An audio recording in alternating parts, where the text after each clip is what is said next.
Hello and welcome to the Unique CPA with your host, Randy Crabtree. We're committed to creating a thriving community of accounting professionals who are physically and mentally healthy, fulfilled, and energized by their work. Our ultimate goal is to elevate the reputation of the accounting profession and vastly improve the lives of those in it. The Unique CPA is brought to you by Tri-Merit, the specialty tax professionals.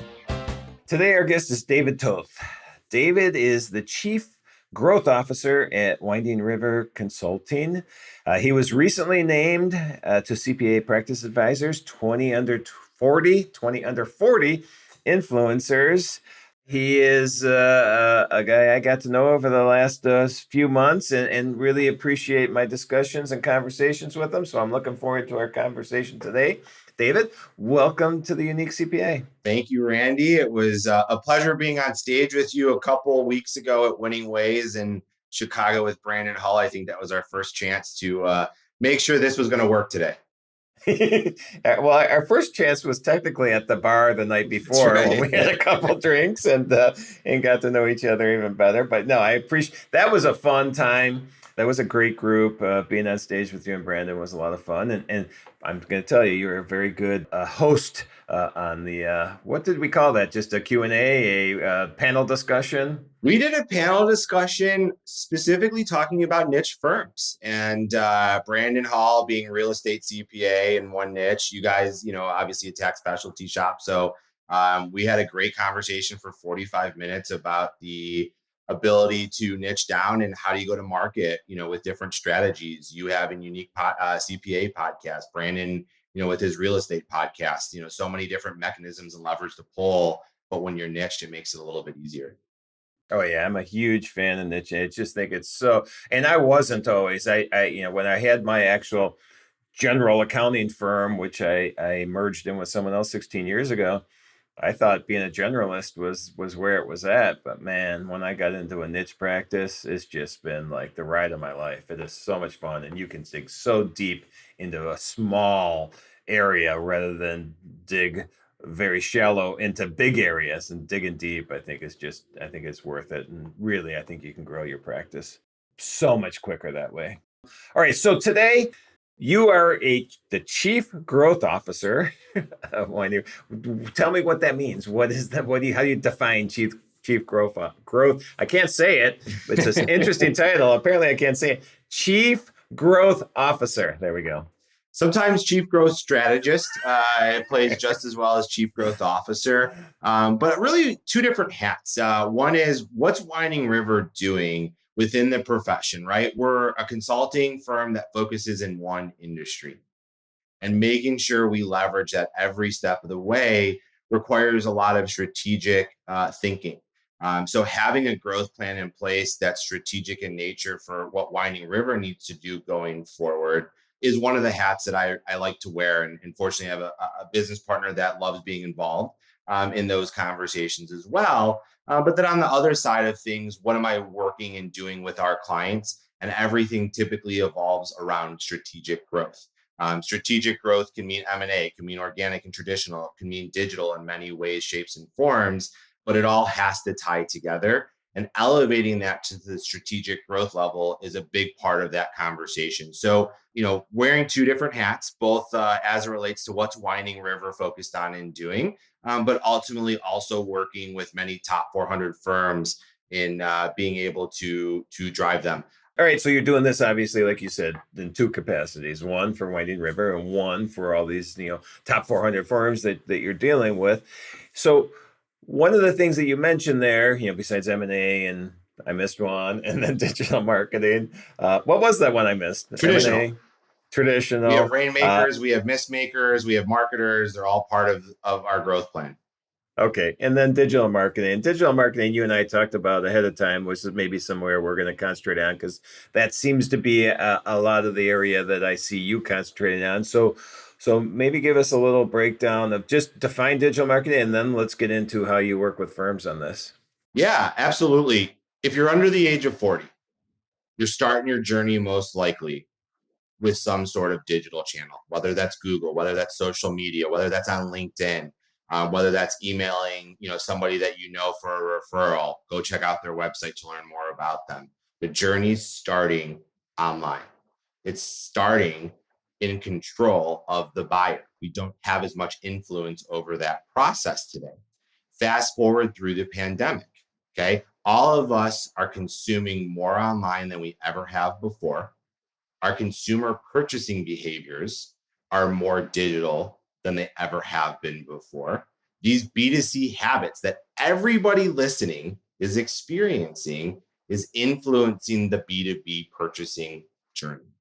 Mm-hmm. And so being aware of what that means is critical to firms going forward, because what we've done for the last 5, 10, 20, 130 years of growth has some disruption around it. Now, it's not the first time that's necessarily been the case, but in this specific situation, it's thinking about firms primarily ran by boomers, populated by millennials, populated by Gen Z. How are we leveraging this transformation to make sure we're not only ready for today, short-term gains, but we're positioning ourselves for those long-term wins? And digital marketing is more than just Google and Facebook and social media and your website. There's a culture component to it, right? It has to be something at the strategic growth level that our growth leaders and managers agree we are prioritizing as an initiative going forward. And if all of these things start coming together, we can start prioritizing a digital strategy. And that's really what I love being a part of, because it's not just a marketing initiative, it's a firm growth opportunity that many firms today are starting to prioritize. So from a strategy standpoint, it's not just, hey, let's put a LinkedIn post, hey, let's put a Twitter post, let's do whatever. I mean, there's a whole, here's the game plan around this, and this is how we are going to position ourselves as a leader in this industry, or a leader in this niche, or a leader in this service offering. So what is the more strategic way to do this than just randomly putting posts out there? Yeah, I mean, that's a great question. And I think every firm, has a little bit of a different answer. A couple different thoughts. The first is, you can't go and take an entire CPA firm and market it online all at the same time, right? We're a generalist. That's a lot of mixed messaging. How do we focus on that one audience that now might be in California when we're out of Atlanta, and convince them you're the best at what you do? Mm-hmm. You have to look at it from a niche perspective. If you're trying to go to market firm wide, it's really hard to connect with that high-end buyer that's doing part of their research online, where you can't connect personalized one-on-one, right? We're used to doing that today when we're purchasing B2C goods. They know who we are. They know what we want. We get emails. We get targeted ads. I mentioned CRM, right? Maybe it's Delta. Tomorrow, what's going to happen? On Facebook, I'm going to see an ad about Delta, right? They're listening to us. They're personalizing it. We need to be thinking in the same way, shape, and form. And so the way that we're successful at doing that is thinking about niching, whether that's geographics, whether that's industries, verticals, service lines. If we are the best at what we do and we're confident in how we do it and how we go about saying that, then we can be confident in developing relationships on a national scale that turn into conversations, which turn into clients. And I think that's a big fundamental piece. The first two questions that I'll typically ask any firm is, are you local, regional, or national? Okay. And what areas of specialty do you have? Okay. Right. And if I know that you think you're a local firm, well, can I make that argument that you're not? You probably have clients in other states. You just haven't used it the right way. You might have people in other states today. But the fact is, if you're the best at arts and culture, museums, construction, manufacturing, cannabis, the people doing those searches, the people looking for the information and doing that data gathering themselves in this digital process want to know you're the best, because you're going to beat their local relationship that's a generalist. Yep. They don't care where you are. That makes sense. And I think that's really accelerated too the last few years, obviously, as well. You mentioned Brandon Hall. I mean, that's a great example. He's a niche industry, real estate investors for the most part, right? Real estate investors, they've got syndicates, they've got some funds out there. When you look at Brandon Hall and Hall CPA, or the real estate CPA, he's done a couple really unique things. And the first is it's not just about your search engines, right? It's important to create content. It's important to have a strategy. But as people are searching for their challenges and problems in Google, like half of America does on their cell phone today, hey Siri, can you help me find a CPA real estate? How does somebody at a national level rank for that? And then what other searches or mediums are you using to vet that person? Because we buy from people. People buy from people. We fire firms. And so if I'm buying from somebody that continuously is popping up under real estate, where else can I find them? Well, they have a private Facebook community. They have a blog. They have a podcast with 60,000, downloads plus. All of these things are factoring into their referral network that is helping vet them from a trust perspective. So building this community, building that personal brand, building an engine that drives traffic on an ongoing basis, and then leveraging all of this data to figure out how do we get smarter going forward is truly something unique these guys have done. They're building models from the ground up that focus on developing these relationships digitally. And in many cases, it's done, through niches.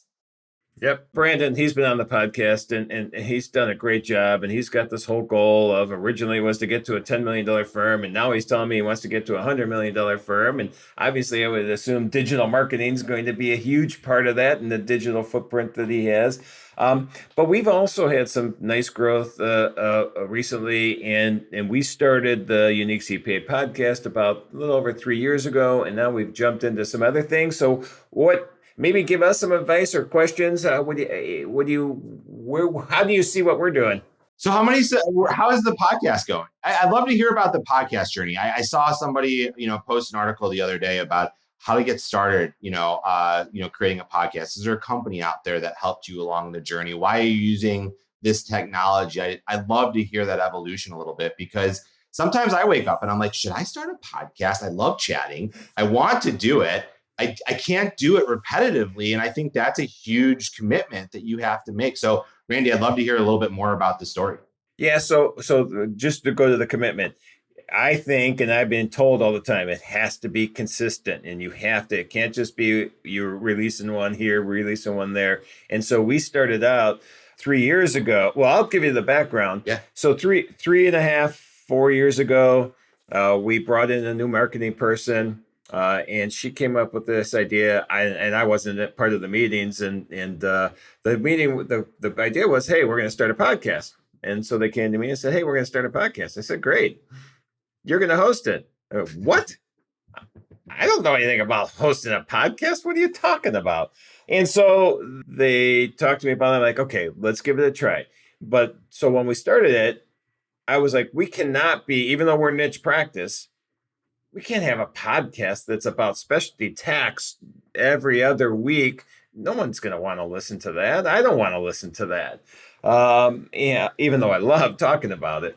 And so I said, okay, so let's just come up with an idea where I feel that people will listen to. And for me, it was, I know all these people in the industry, managing partners, advisors, yourself, that just have such strong knowledge. I'm like, let's just share people's knowledge on public accounting, practice management, digital marketing, employee issues, whatever it is. And so I think, and I never say it, but I think our tagline is something like being at the forefront of the changing face of public accounting by having conversations with interesting leaders and bringing their stories, insights, and advice. So I think part of it was just, hey, find that topic that I think will be interesting to more than just a really small niche. Anybody in public accounting, I think, can get something out of this. And so we started that 3 years ago. We started every other week. Just recently, about a month ago, we changed to weekly. And I think consistent is an issue. You have to have it. We come out every single Tuesday. If you have people that are listening, they're going to know, oh, it's Tuesday morning. I'm driving into the office. I can listen to the Unique CPA today. So I think that's important. And you would probably have, I think, insights on that. And so we did that. And now what we're doing is we're looking at expanding that to not just this practice management topics or whatever the topics you want to call it. We're looking at adding a once a month, and I think we're going to start this in January, news release, breaking news. Something's happening. The IRS just made some major changes. The 174 Got bought by capitalization. private equity. Somebody other merged in. Yes, exactly. Well, there's going to be a lot of that nonstop, and so that's changing. So that's our I guess the story of the Unique CPA, and it's expanded. This isn't about me, this is about you, but let me just go real quick. This has expanded to be more of its own brand now, because it's the Unique CPA is not just a podcast. The Unique CPA is turned into a conference now. The Unique CPA, we're doing webinars that monthly, 1 or 2 webinars that are more probably branded towards the Unique CPA.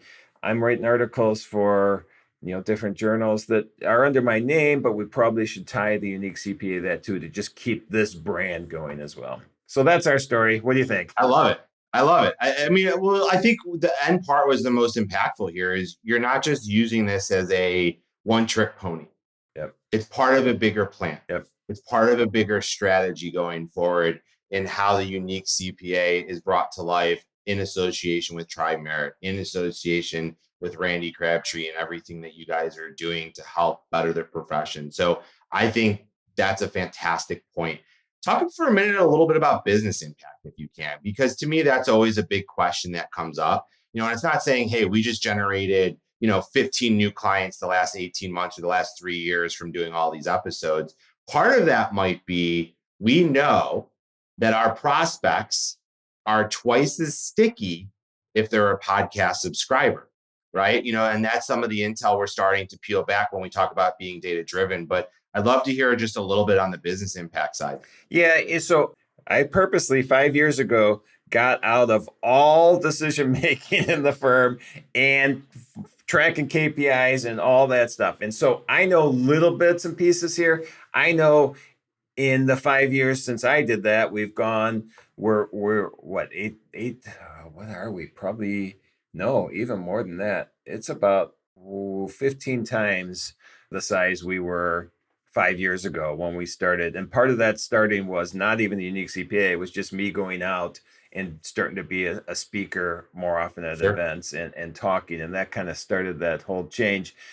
The last year, we brought in a new marketing group department. Head of the group came in about 15, 16 months ago. He's now built out the entire marketing department. And in that time, they just gave me some data today. Our website traffic's up 51% in that time.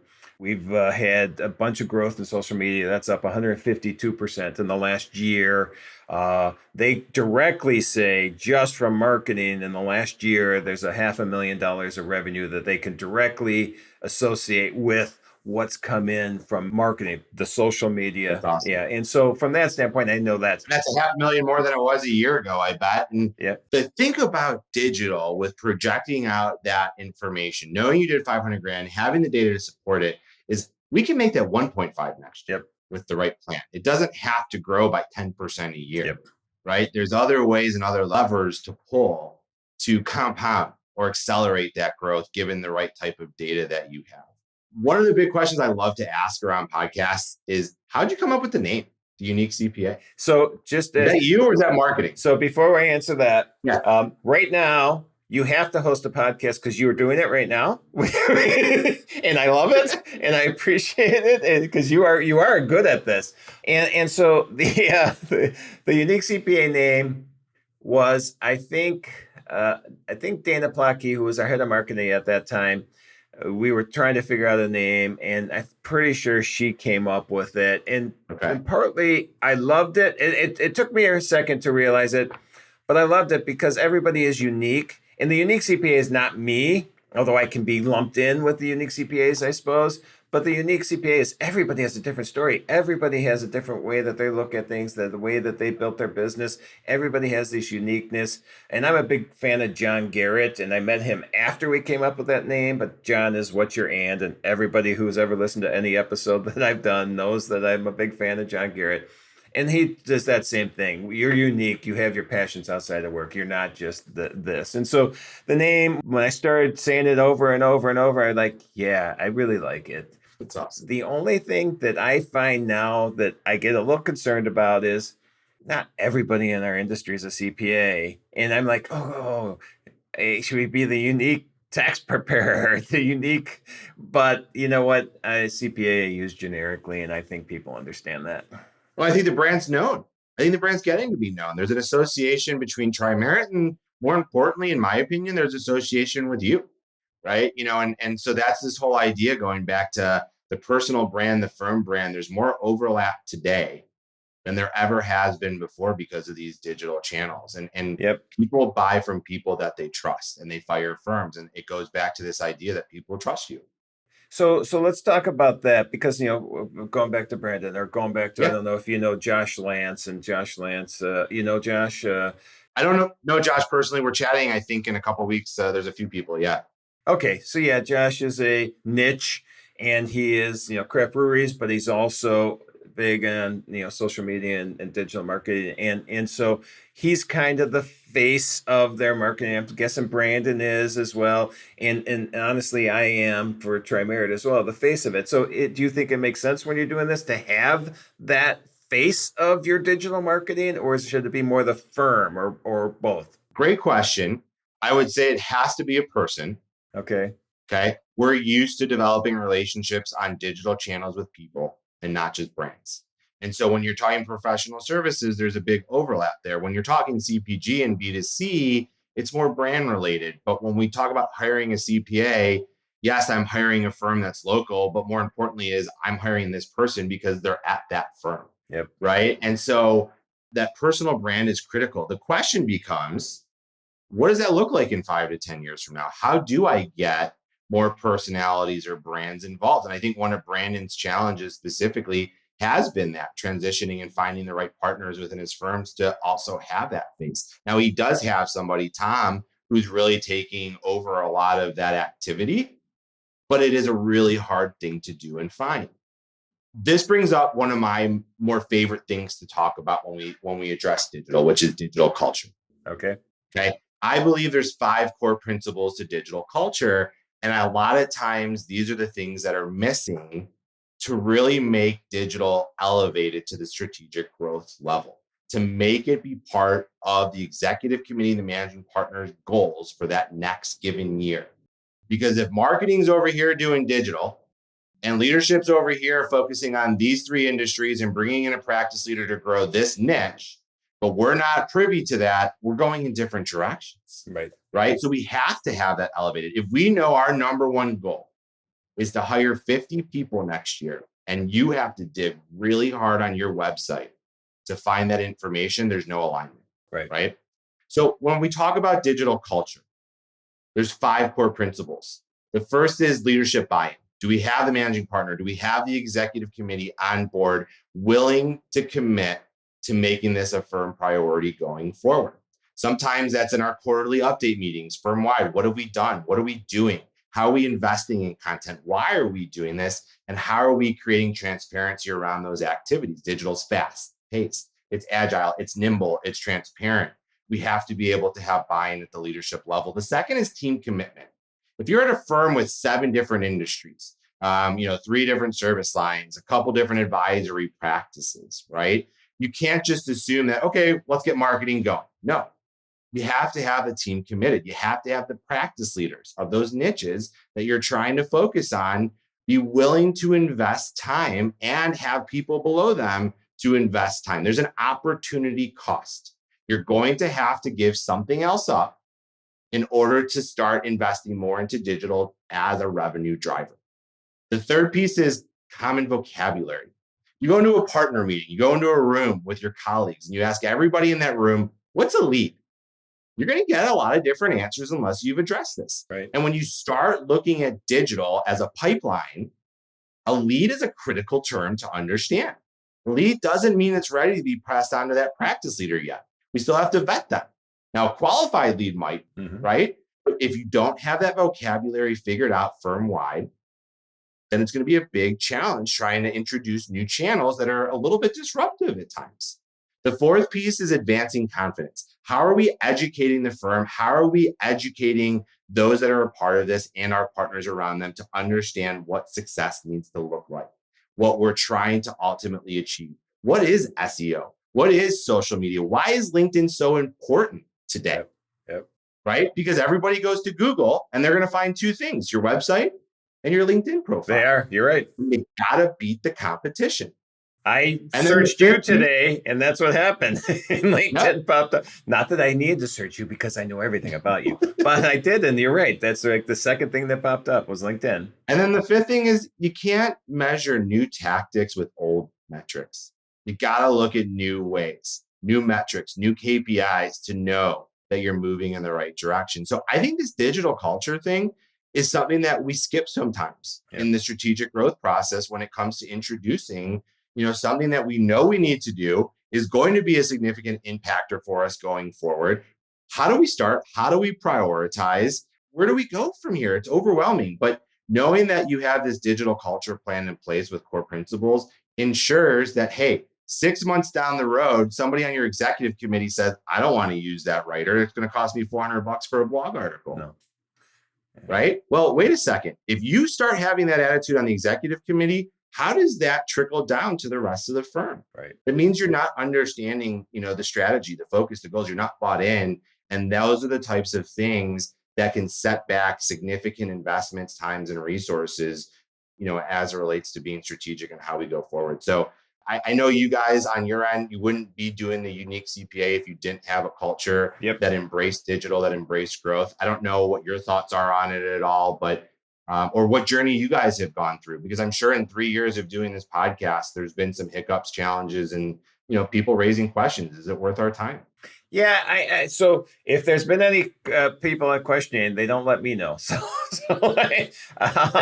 Because we invest a lot in this. I mean, we spend a lot putting the podcast together. We spent a lot putting the conference that we just had, December of 22 together. That, I mean, the dollars we spend on this digital marketing is not small. We had one person marketing department 15 months ago. We're about to hire our fifth person into marketing. Wow. And so, we're fully committed to this. And then in that same time, I mean, we probably are going to bill, I think, $12 million more this year than we did last year. So even though marketing said, hey, we can directly say it's $500,000. Well, we went from 18 million in billing last year to 30 million in billing this year. That's a lot to do with that. I think increased the marketing department as well. And I want to address one thing that you said. Because finding, and this has been a concern of mine, if I'm the face of Tri-Merit in our marketing, I'm 60 years old. I'm not going to do this forever, although I'm having the time of my life. And so I'll keep doing it, until I'm not having fun. But who is going to do this? And I think that's important. And I'm glad that Brandon has somebody identified and that you agree that that's something that we need to do. So important. When you look at those practices, if you're going to dive down into a digital strategy or a campaign or initiative, and you pick the industries, yes, it's important from a business decision perspective at the leadership level. It's a priority for the firm next year. But then you got to make sure you have the right people in place to execute all of this, right? And what does that succession look like going forward to make sure we have some young up-and-comers that say, hey, I want to be a digital champion. Will you give me some tools and resources in order to be able to do that? Right. One of the ways that we found some success within firms in trying to identify that person is by using and leveraging LinkedIn. Let's run a program. Let's do a webinar, 45 minutes. Anybody at the manager level or director level and above is invited. If you attend this webinar for 45 minutes, we'll pay for your LinkedIn premium for 6 months at the firm level. Mm-hmm. It's about $40 a month. So it's $250 roughly, right? It's good value. Those that attend the webinar then go to marketing and say, I want to do this, right? Are starting to indicate they're interested in devoting more time towards getting the firm to support them digitally. Right. So during that process, during those 6 months, can marketing or other people in leadership start vetting out, hey, this person's actually got some legs here, right? How can we invest and double down on somebody that may not have, we thought traditionally could be on the path to partnership in a way that we're not used to seeing or experiencing?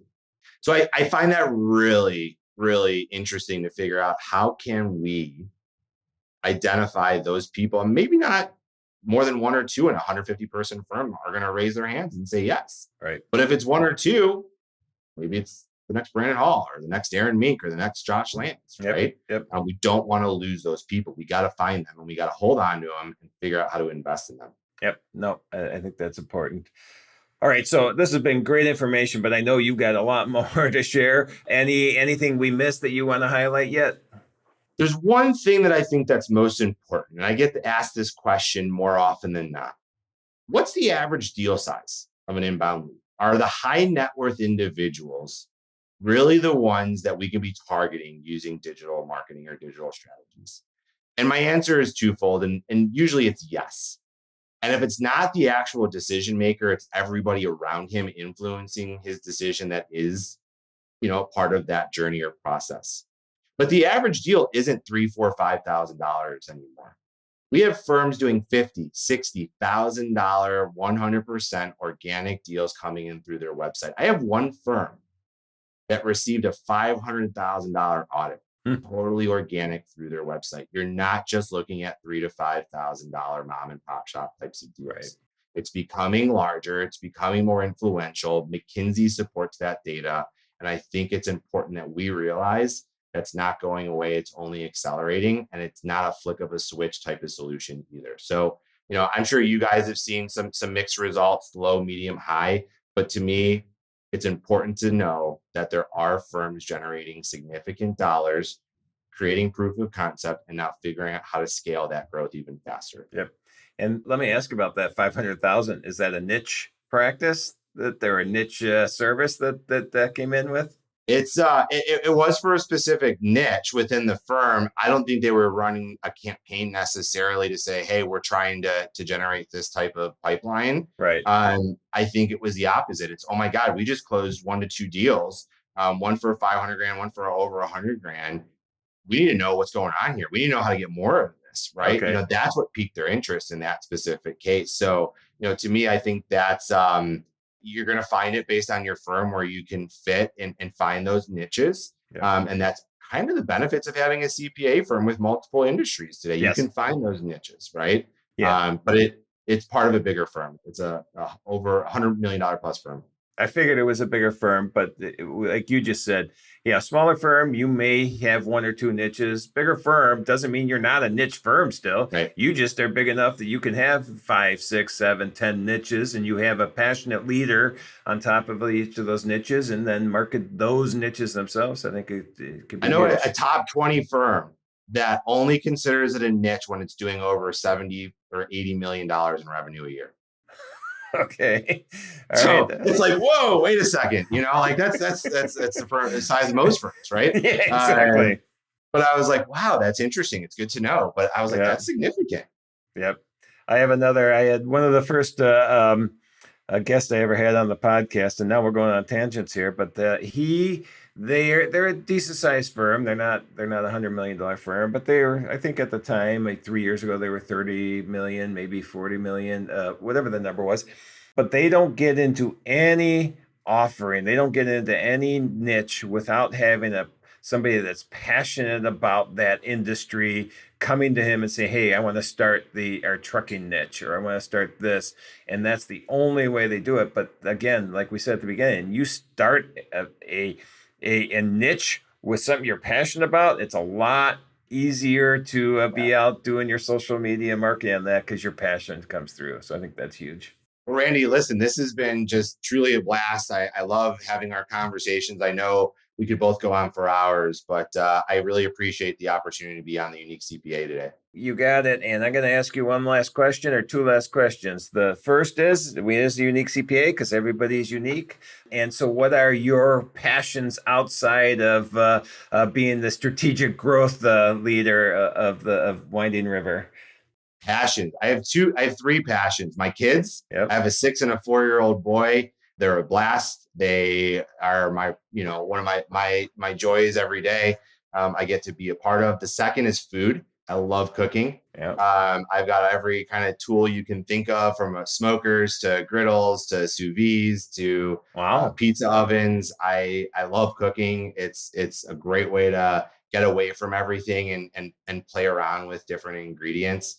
And I'm a boater. I grew up boating, lived on a boat for a long time, different waves. And those are, kind of some of my passions that I'm hoping to pass on to my kids, but love to, get away and do it. I don't know I'd love to hear yours. I think craft beer is one of yours. It is. Craft beer is one of mine for sure. Watching our kids be successful in their careers right now, they're in their 20s, is just unbelievably fun. That's awesome. And then travel. My wife and I, in fact, we are 2 weeks away from heading southwest for 2.5 months and working in warm weather That's awesome. For tax season. So now people will understand we're recording this before tax season. But yeah, so those are a few of mine. I can come up with plenty other. Honestly, I just love seeing people that work with me grow in their knowledge and their passion and what they're doing, and we don't lose people, and so it's just fun to see that as well. That's a passion. But all right, last thing then, if people want to hear more, see more, contact with you, how would they get a hold of you? Great question. windingriverconsulting.com, Toth at windingriverconsulting.com. That's a lot of great information on there. One thing that we did start this past year was called our Digital Deep Dive Summit. CMOs, CGOs, directors of marketing, any growth leader that's impacted or involved with digital. It's a 1.5-day event, digitaldeepdive.org. And that's another great thing kind of coming up on our end. But check out windingriverconsulting.com. We got a lot of great content and resources up there. Well, great, David. It was awesome having you on here. Great conversation as always. And maybe I'll see you in a couple days when I'm in Cleveland. Yeah, let me know. I'll be here.